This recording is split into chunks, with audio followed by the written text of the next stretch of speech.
Ma mémoire s'arrête là. Je ne peux pas monter plus haut. Mais l'histoire peut se poursuivre encore longtemps.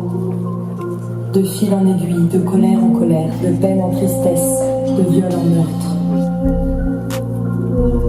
Jusqu'au début du monde.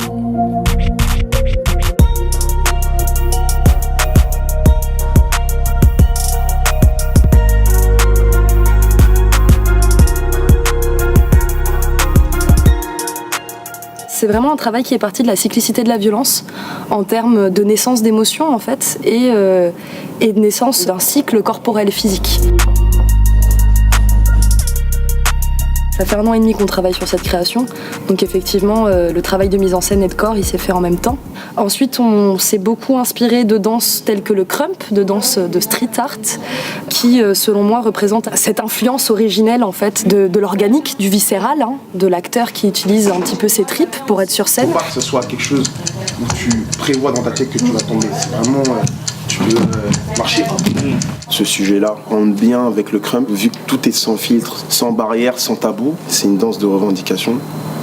C'est aussi une danse de partage. D'accord, c'est quelque chose où on essaie vraiment de partager nos émotions avec les gens qui nous entourent.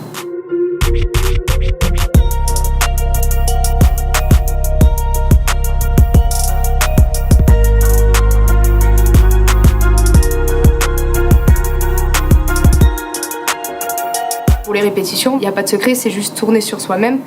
Et il y a des moments où c'est vrai qu'on se sent un peu seul là-dedans. Et là, de se retrouver sur le plateau, ici au Trioletto, d'être vraiment ensemble, ça fait du bien. Ah, on est bon! Pour le travail du maquillage, nos choix se sont portés sur l'argile surtout. Là, on voulait vraiment essayer de créer quelque chose de complètement déshumanisé.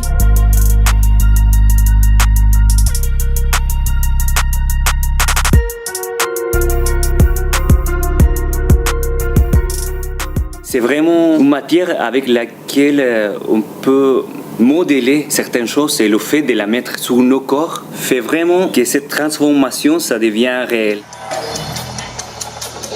Ces deux-là sur la petite et ces deux-là sur le strong.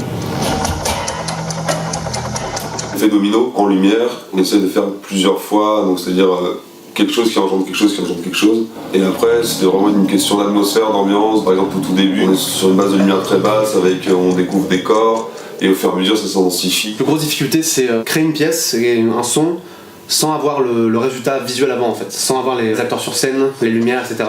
Et après, une fois que tout s'accorde autour, là, on peut voir du résultat. Historiquement parlant, je pense que Domino, ça parle à tout le monde. Que c'est quelque chose qui se déplace dans n'importe quel pays, qui n'a pas de langue.